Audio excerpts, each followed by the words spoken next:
मेरा टिकट काटने में पायलट साहब ने जो कुछ कर सकते थे वो किया, मेरा टिकट काटा। मेरा बेटा धीरज मीना जो राष्ट्रीय यूथ कांग्रेस का सचिव था, उसको इन्होंने पार्टी से बाहर करा रखा है। मेरी बहू उस समय जिला प्रमुख थी सवाई माधोपुर की। हमने कांग्रेस को हमारे खून पसीने से सींचा है, और ये आकर के और इनको जैसे मौका मिला, इन्होंने ऐसे लोगों को टिकट से वंचित कर दिया जो जनाधार वाले लोग थे। और मेरा स्पष्ट रूप से कहना है कि इतने लोगों के टिकट कटे, उसकी वजह से संख्या कम रही। अन्यथा मेरा मानना है कम से कम अगर ये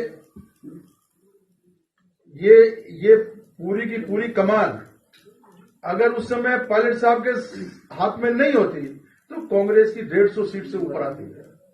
तो जिन लोगों ने भी निर्दलीय साथियों ने अपना तन मन धन लगा करके 34 दिन तक सरकार का साथ दिया, तो एक जो संस्कारवान मुख्यमंत्री है वो कैसे भूल सकता है इस बात को।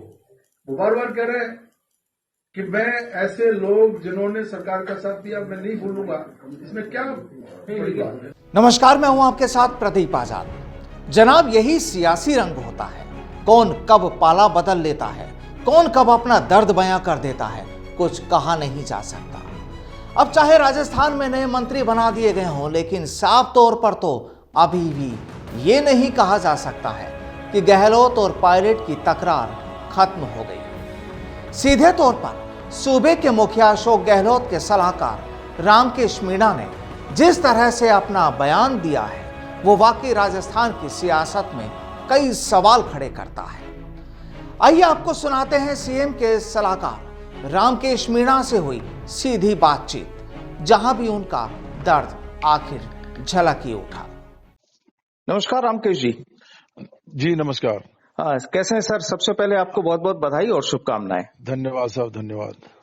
तो रामकेश जी, अब क्या एक जिम्मेदारी आपको मिली है, तो किस तरीके से देखते हैं राजस्थान की राजनीति और अगले इलेक्शन को? अब तो ये गहलोत साहब ने अभी नई टीम खड़ी की है जी, सबको अपनी अपनी जिम्मेदारियां दी है जी, और हम लोगों को भी सलाहकार के रूप में नियुक्त करने का उन्होंने आदेश अभी दिया है जी। अब देखते हैं क्या किस तरीके से हम ज्यादा से ज्यादा अच्छे से अच्छे काम कर सकते हैं, वो सब गाइडलाइन तय होगी। अभी देखते हैं इसको, अभी हमें खुद को भी कई चीजों का पता नहीं है जी।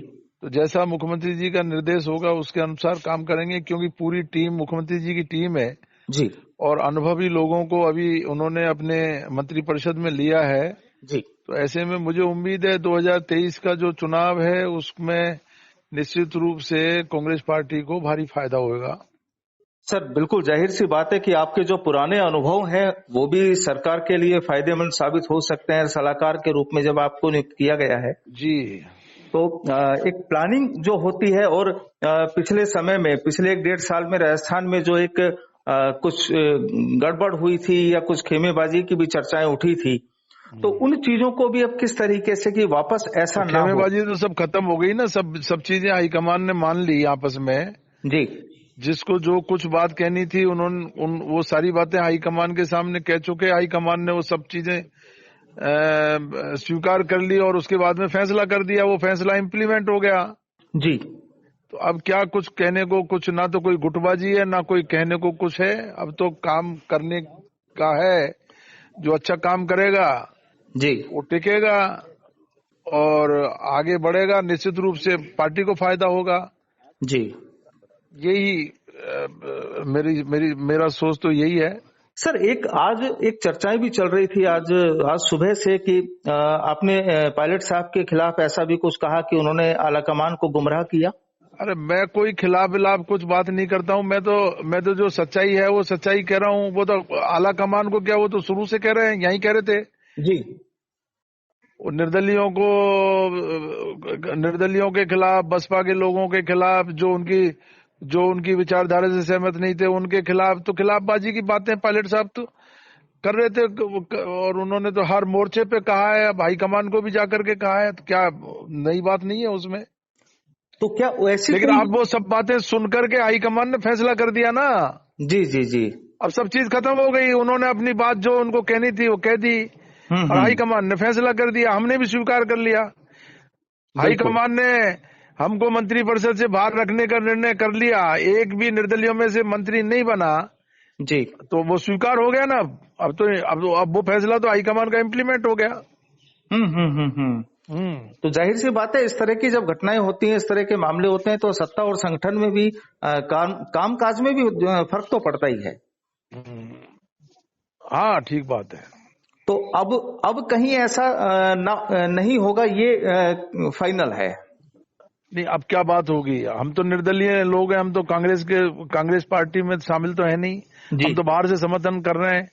ये तो कांग्रेस के जो एमएलए हैं उनको तय करना है, बिल्कुल, हम तो है नहीं पार्टी में। जी जी, क्योंकि पहले भी, पिछली बार भी शायद आपको कोई मिलनी थी सीट, लेकिन उस समय भी नहीं मिल पाई। हाँ, मैं नहीं संसदीय सचिव था, मैंने गहलोत साहब के साथ काम किया पूरे 5 साल जी, और मैं उनके नेचर से बहुत अच्छी तरह वाकिफ हूँ। वो जो कहते हैं वो करते हैं। अभी भी उन्होंने जो उनको उचित लगा जी, वो अभी कर ही रहे हैं। सब लोगों को जो रह गए हैं उनको भी एडजस्ट कर रहे हैं, उनको कोई नई भूमिका उनको दे रहे हैं जी। अब ये क्या देंगे वो तो उनको तय करना है। तो आने वाले 2023 का जो इलेक्शन होगा, तो उसमें जाहिर सी बात है आप भी चुनाव लड़ेंगे, तो क्या ये माना जाए निर्दलीय या हाथ के साथ? अब क्या परिस्थितियां बनेंगी वहां, कोई 2023 आने दो, पार्टी टिकट देगी नहीं देगी, और जैसा कुछ होगा वो तो तात्कालिक निर्णय है, उसी समय करेंगे, अभी तो क्या कह सकते हैं।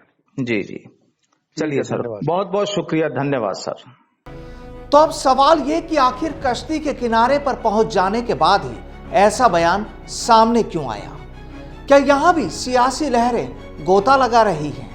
अब एक तरफ जहां सचिन पायलट इस वक्त सरकार को साथ लेकर चलने की बात कहते हैं, वहीं राजस्थान में फिलहाल उनके लिए कोई कुर्सी नजर नहीं आ रही। और एक तरफ इस तरह के बयान सामने आने के बाद ये तो साफ है कि कहीं ना कहीं दाल में काला जरूर है। नमस्कार।